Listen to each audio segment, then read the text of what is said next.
26 जनवरी 2021 को देश का 72वां गणतंत्र दिवस मनाया गया। इससे एक दिन पहले यानी 25 जनवरी को इस बार के पद्म पुरस्कारों का ऐलान किया गया। कुल 119 लोगों को इस बार पद्म सम्मान मिल रहा है। 7 लोगों को पद्म विभूषण, 10 लोगों को पद्म भूषण और 102 लोगों को पद्मश्री। सबसे पहले उन लोगों के बारे में जानते हैं जिन्हें पद्म विभूषण सम्मान से नवाजा गया। पहला नाम है शिंजो आबे का। शिंजो आबे जापान से आते हैं और पब्लिक सर्विस के क्षेत्र में पद्म विभूषण से सम्मानित हुए हैं। शिंजो आबे जापान के पूर्व प्रधानमंत्री हैं। तबीयत नासाज रहने की वजह से पिछले साल पद से इस्तीफा दे दिया था। उनके कार्यकाल में भारत जापान के संबंध बेहतर हुए। आबे जापान के सबसे लंबे कार्यकाल वाले पीएम रहे। दूसरा नाम है एसपी बालासुब्रमण्यम का, जिन्हें मरणोपरांत ये सम्मान मिला है। एसपी बालासुब्रमण्यम तमिलनाडु से आते हैं और कला के क्षेत्र में अपने विशिष्ट योगदान के लिए मरणोपरांत पद्म विभूषण से सम्मानित हुए। मशहूर सिंगर कंपोजर बालासुब्रमण्यम ने हिंदी, तमिल, तेलुगु, कन्नड़, मलयालम भाषाओं में करीब 40,000 गाने गाए। 40 से ज्यादा फिल्मों में म्यूजिक कंपोजर रहे। 2001 में पद्मश्री और 2011 में पद्म भूषण भी प्राप्त कर चुके हैं। तीसरा नाम है डॉक्टर बेल्ले मुनप्पा हेगड़े का। डॉक्टर हेगड़े भी तमिलनाडु से आते हैं और हेल्थ के क्षेत्र में काम के लिए पद्म विभूषण सम्मान से नवाजे गए हैं।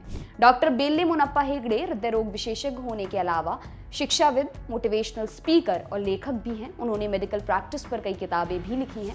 2010 में पद्म भूषण पुरस्कार से भी नवाजे जा चुके हैं। चौथा नाम है नरेंद्र सिंह कपानी का, जो अमेरिका से हैं और साइंस एंड आईटी में पद्म विभूषण से सम्मानित हुए हैं।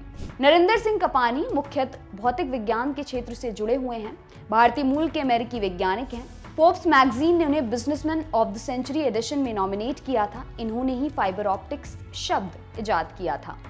पांचवा नाम है बीबी लाल का। ये दिल्ली से आते हैं और पुरातत्व के क्षेत्र में अपने योगदान के लिए पद्म विभूषण से सम्मानित हुए हैं। बीबी लाल भारतीय पुरातत्व सर्वेक्षण के महानिदेशक रह चुके हैं। राम, उनकी ऐतिहासिकता, मंदिर और सेतु, साहित्य, पुरातत्व और अन्य विज्ञान नाम की किताब भी लिखी है। इसी किताब में अयोध्या के विवादित ढांचे के नीचे मंदिर होने की बात कही गई थी।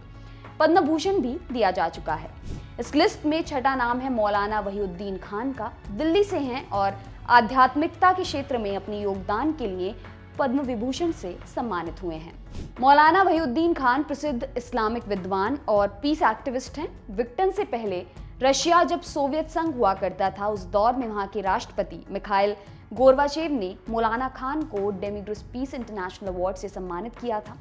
2000 में उन्हें पद्म भूषण सम्मान भी मिल चुका है। सातवां नाम है सुदर्शन साहू का। ये ओडिशा से आते हैं और आर्ट के क्षेत्र में पद्म विभूषण से सम्मानित हुए हैं। सुदर्शन साहू प्रसिद्ध मूर्तिकार हैं। ये पौराणिक कथाओं को, किरदारों को रेत की मदद से खूबसूरत मूर्तियों की शक्ल में ढालने में माहिर हैं।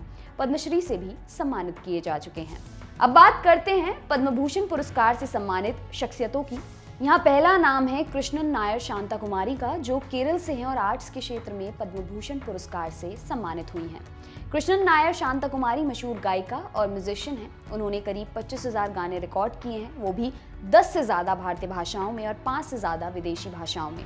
6 बार नेशनल फिल्म अवार्ड, 8 बार फिल्म फेयर साउथ मिल चुका है। दूसरा नाम है तरुण गोगोई का। असम से आते हैं। वे पब्लिक अफेयर के क्षेत्र में मरणोपरांत पद्म भूषण सम्मान से नवाजे गए हैं। तरुण गोगोई 3 बार असम के मुख्यमंत्री रहे, 6 बार सांसद रहे। कांग्रेस नेता तरुण गोगोई का नवंबर 2020 में निधन हो गया। मुख्यमंत्री के रूप में उनके कार्यकाल को राज्य की राजकोषीय स्थिति सुधारने, उग्रवाद को कम करने के लिए याद किया जाता है। तीसरा नाम है चंद्रशेखर कंबारा का। ये कर्नाटक से हैं और शिक्षा के क्षेत्र में अपने विशेष योगदान के लिए पद्म भूषण पुरस्कार से नवाजे गए हैं। चंद्रशेखर कंबारा प्रसिद्ध कन्नड़ लेखक हैं। साहित्य अकादमी के अध्यक्ष रहे चंद्रशेखर कंबारा ने शिक्षा और साहित्य के क्षेत्र में काफी काम किया है। ज्ञानपीठ पुरस्कार भी जीत चुके हैं। चौथा नाम है सुमित्रा महाजन का। मध्य प्रदेश से आती हैं और पब्लिक अफेयर के क्षेत्र में पद्म भूषण पुरस्कार प्राप्त किया है। लोकसभा स्पीकर की कुर्सी पर बैठने वाली देश की दूसरी महिला हैं। पहली मीरा कुमार थी। सुमित्रा महाजन को लोकताई कहकर सम्मानित करते हैं। 2014 से 2019 तक लोकसभा स्पीकर रहीं। इंदौर से लगातार 8 बार सांसद भी रही हैं। पांचवा नाम है नृपेंद्र मिश्रा का। उत्तर प्रदेश से हैं और सिविल सर्विसेज के क्षेत्र में पद्म भूषण से सम्मानित हुए हैं। नृपेंद्र मिश्रा 1967 बैच के रिटायर्ड IAS अधिकारी हैं।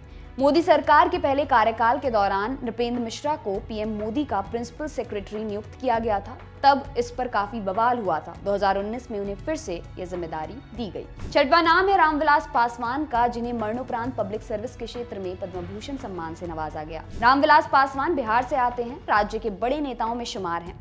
लोक जनशक्ति पार्टी के संस्थापक रामविलास पासवान 9 बार लोकसभा और 2 बार राज्यसभा सांसद रहे। पासवान के नाम एक अनूठा रिकॉर्ड भी है, 6 प्रधानमंत्रियों के साथ काम करने का, मोदी सरकार में भी मंत्री रहे। 7वां नाम है केशुभाई पटेल का, गुजरात से आते हैं और मरणोपरांत पद्म भूषण पुरस्कार से नवाजे गए। मार्च 1995 से अक्टूबर 1995 तक केशुभाई पटेल गुजरात के मुख्यमंत्री रहे। प्रदेश में भाजपा के बड़े नेताओं में शुमार रहे।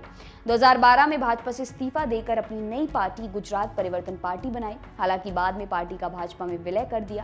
इमरजेंसी के वक्त जेल भी गए थे।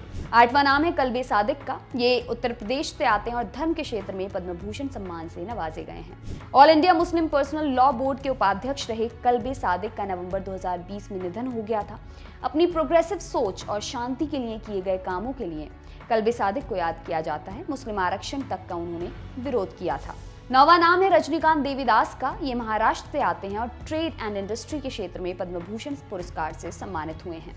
1969 में गुजरात के वापी शहर में यूनाइटेड फॉस्फोरस लिमिटेड नाम की कंपनी स्थापित की थी। रजनीकांत ने यहाँ न सिर्फ फैक्ट्री लगाई बल्कि शहर की बसाहट में भी योगदान दिया।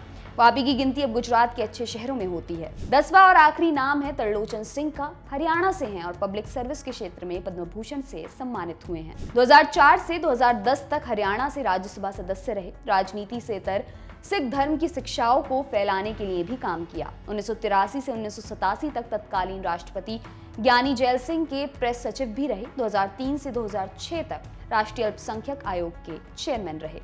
इसके अलावा जिन 102 लोगों को पद्मश्री सम्मान मिला है उनमें ये नाम शामिल हैं। स्पेन में लिटरेचर एजुकेशन के लिए काम करने वाले फादर वॉल्स, मरणोपरांत इसी क्षेत्र में मध्य प्रदेश में काम करने वाले कपिल तिवारी, बिहार से मृदुला सिन्हा, असम से इमरान शाह, मेडिसिन के क्षेत्र में अशोक कुमार साहू, धनंजय दिवाकर, कला के क्षेत्र में पूर्णमासी जानी। आपके लिए खबर लिखी हमारे साथी अभिषेक ने। मेरा नाम है दिव्यांशी। देखते रहिए दी लल्लन टॉक। शुक्रिया।